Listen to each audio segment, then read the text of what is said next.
Oración después de comunión. Alma de Cristo,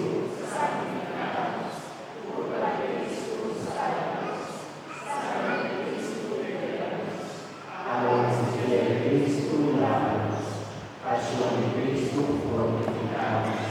Oh Jesús, escúchanos, devuelve la escondernos. No permitir a no separar contra el enemigo malicioso, deféndenos.